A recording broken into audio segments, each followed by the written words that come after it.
여러분 안녕하십니까? 이 더불어민주당 대표를 했던 송영길이가 최근에 한 유튜브 인터뷰를 통해서 과거에 박근혜 전 대통령에 탄핵할 때 검찰들이 오버해가지고 그래서 무리하게 수사를 해서 구속했다.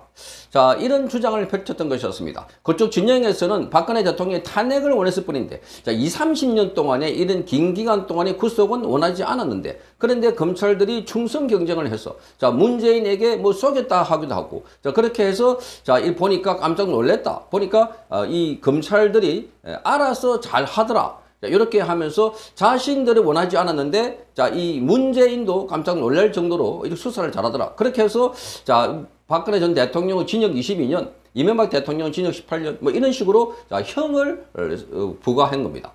자, 이것 자체를 놓고 송영길이가 이게 잘못됐다. 이렇게 이야기한 것은 최근에 김영철 이 검사에 대한 탄핵.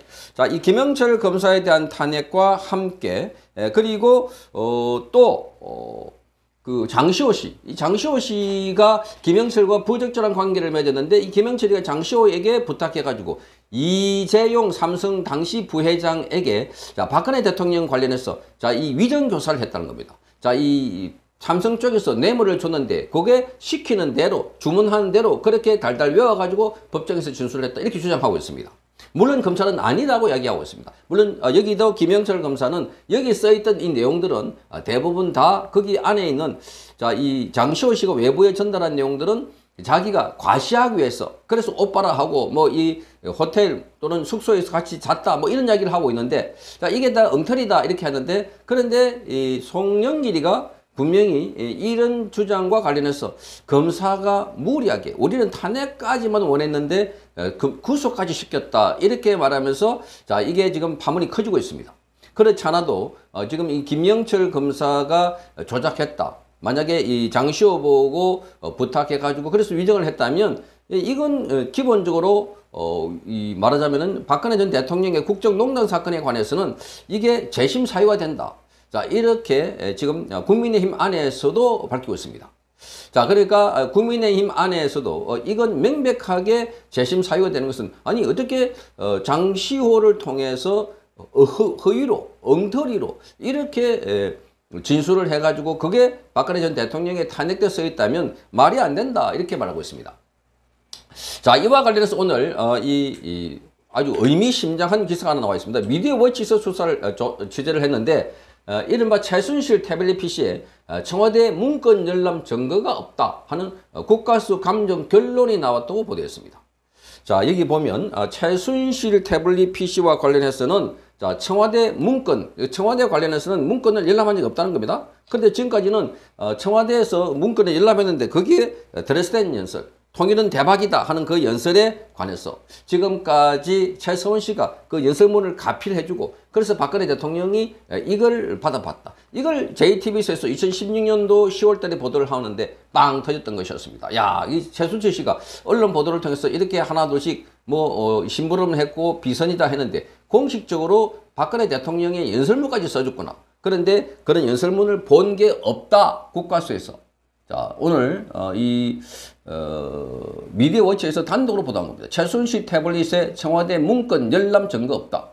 열람. 그러니까 자, 박근혜 정권 청와대 문건 관련해서 민간인에 의한 국정농단의 물적 증거는 결국 없었다는 겁니다. 물적 증거. 그러니까 이게 스모킹 건이라고 해서 JTBC에서 보도를 했는데 이게 없던 것으로 최종 확인됐다라고 오늘 JTBC가 보도했습니다. 자, 미디어워치가 국가수 감정 자료 재검토를 통해서 최순실 태블릿 PC를 통한 청와대 문건 열람 사실은 단 한 건도 확인되지 않았다는 사실을 최종 확인했다고 보도했습니다.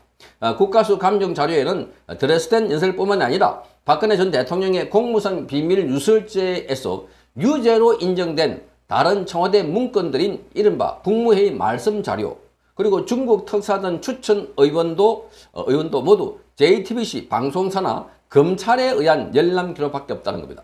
그러니까 자, 박근혜 대통령 때 이렇게 이 태블릿 PC 안에 저장하고 누가 보고 이게 자료다 하는 게 아니라는 겁니다. JTBC가 그걸 갖고 있을 기간 또 검찰에서 열람 그 기간만 이렇게 보안 기록에 있지 나머지는 없다는 겁니다. 자, 이거를 보면 국가수는 지난 2017년 11월 달에 최순실 태블릿을 감정하면서 감정회보서와 함께 자동 분석 보고서, 이 파이널 모바일 포렌식입니다. 이걸 5개를 재판부에 제출했습니다. 이 자동 분석 보고서 내용에 박근혜 대통령 재임 기간 동안에 2013년 1월 16일과 2016년 10월 18일 사이에 최순실 태블릿의 문건 열람 기록은 없었다는 겁니다.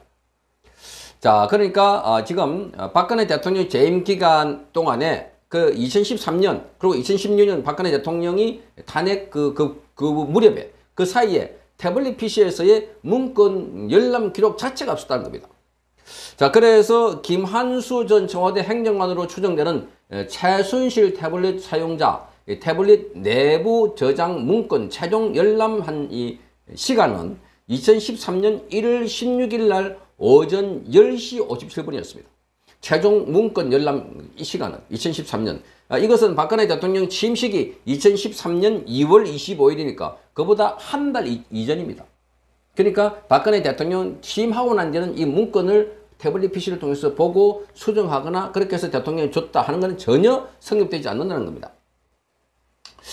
자, 이 시점까지 최순실의 태블릿 사용자의 문건 열람 기록은 모두 19건인데 그 외 국가수 감정 결과로서 확인되는 태블릿 내부 문건 열람 일시는 전부 JTBC 방송사와 검찰에 의한 것으로서 자, 그래서 2016년 10월 18일 그러니까 대통령이 취임하고 난 뒤에 한참 있다가 2016년 10월 달부터는 본격적으로 이 탄핵 바람이 불 때입니다. 그때 이후에 것밖에 없답니다. 모두 56건이다.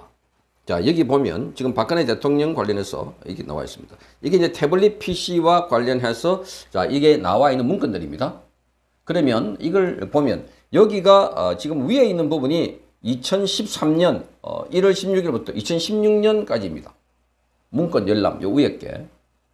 요 밑에는 JTBC 문건 열람 기록입니다. 자, 요 2016년부터 밑에 거는 2016년 10월 18일부터 2016년 11월 25일까지인데 이걸 좀 자세히 보면 이렇게 되어 있습니다. 자, 자세히 보면 여기에 날짜가 나와 있습니다.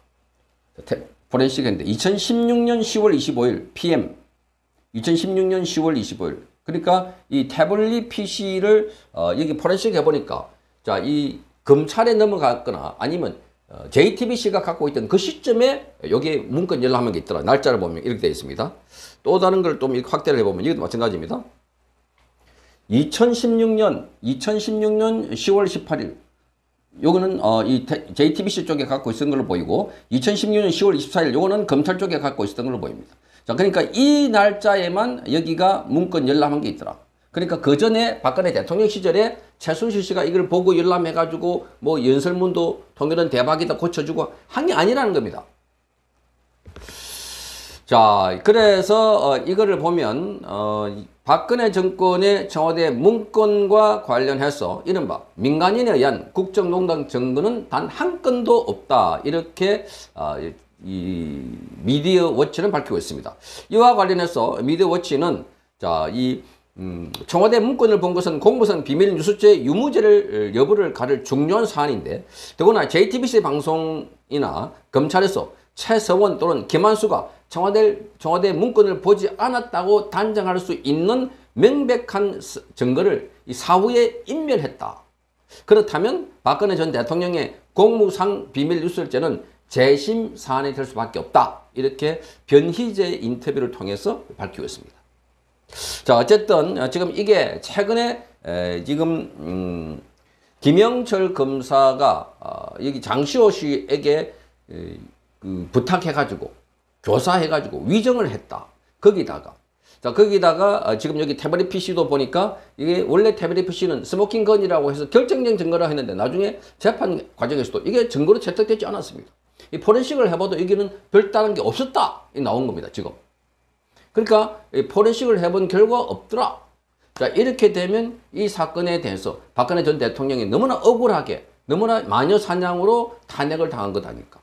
자, 이런 것들이 지금 밝혀져야 되는데 사실상 지금 이게 밝혀질 수 없는 구조가 윤석열 대통령이든 한동훈 대표든 거기에 특검에 있던 사람들이고 또 문재인도 그 관계에서는 같이 공생했던 사람들이고 자, 그리고 지금 국민의힘 안에서도 이 관련해서 그 당시에 탄핵에 동조했던 세력이 여전히 꽉 핵심으로 자리 잡고 있습니다. 그러니까 박근혜 전 대통령의 탄핵에 대해서 억울하다 말할 수 있는 사람이 지금 거의 없는 겁니다.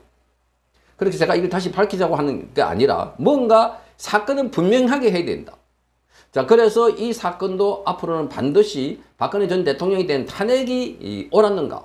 그 과정에서 불법, 그 다음에 박근혜 전 대통령 탄핵하는 과정에서 자, 마녀 사냥해서 여론 조작해서 지금하고 비슷합니다. 윤석열 대통령과 김건희 여사에 대한 마녀 사냥, 가짜 뉴스, 이거랑 비슷한 패턴이 가고 있다. 그래서 그때의 탄핵에 대한 달콤한 추억을 가지고 있는 자들이 또 탄핵을 하려고 하고 있다는 겁니다. 똑같은 모양입니다. 길거리에 나가보면 온갖 괴담이 다 놓여있고, 지금 윤석열 대통령과 김건희 여사 또는 천공 이게 모형을 만들어 놓고 감옥 같은 데 집어넣어 놓고 쏘고 다니고 이런 모양이 과거에 박근혜 대통령 3기창을 만들어 놓고 이 김기춘 비서실장과 함께 쭉 끌고 다니는 이런 모습들이랑 이재용 삼성전자 부회장 모습들이랑 거의 비슷한 패턴으로 가고 있다. 그러니까 지금도 박근혜 전 대통령의 탄핵과 관련해서는 관계되는 당사자들이 다 관계되어 있습니다. 이 정권 교체가 하더라도 윤석열 대통령이 지금 됐기 때문에. 그래서 보수 우파 진영에서는 확실하게 이를 대신할 만한, 규명할 만한 사람이 없어서 그래서 수사했던 윤석열 대통령이 조국을 수사하면서 떠밀려가지고 보수 우파 쪽으로 왔고 떠밀려서 대통령이 된 겁니다. 그래서 이재명이 대통령 되지 않도록 한 것만 하더라도 윤석열 대통령의 공은 제일 크다. 이렇게 국민들은 말했습니다. 그런데 언젠가는 박근혜 전 대통령의 억울한 탄핵, 여기도 규명을 해야 되고, 그리고 적폐몰이, 이것도 규명해서 심판을 받아야 됩니다. 심지어 언론사 안에 적폐청산 기구를 뒀던 거 말이 안 됩니다. 이 임종석이가 적폐청산 기구를 지휘했다고 하니까 여기도 알아봐야 된다. 그러니까 그런 것들이 전부 다 국정농단의 핵심이 아닐까. 이 문재인에 대한 수사도 사실 이원석 검찰총장이 막았다고 하는데 그게 다 같은 패거리 되기 때문에. 자, 이원석이 누굽니까? 박근혜 대통령이 직접 신문한 자입니다. 대면해가지고 신문한 자가 이원석입니다. 그러니 전 정부에 대해서 뭔가 이 조사하거나 이럴 경우에는 본인도 다친다고 알기 때문에 하지 않은 걸로 보이는 겁니다. 그러니 박근혜 전 대통령에 대한 탄핵, 여기에 관해서 전과 후는 어떻게 돼 있고 왜 이런 게 있었고 이 과정에서 언론과 사법부와 우리 사이에서 누가 동조하고 부역하고 그렇게 해서 조작을 했는지 또 함께 밝혀내야 할 대목들이 아닐까 이렇게 보는 겁니다. 성창경 TV였습니다.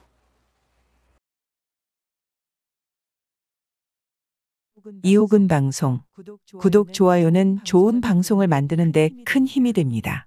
감사합니다.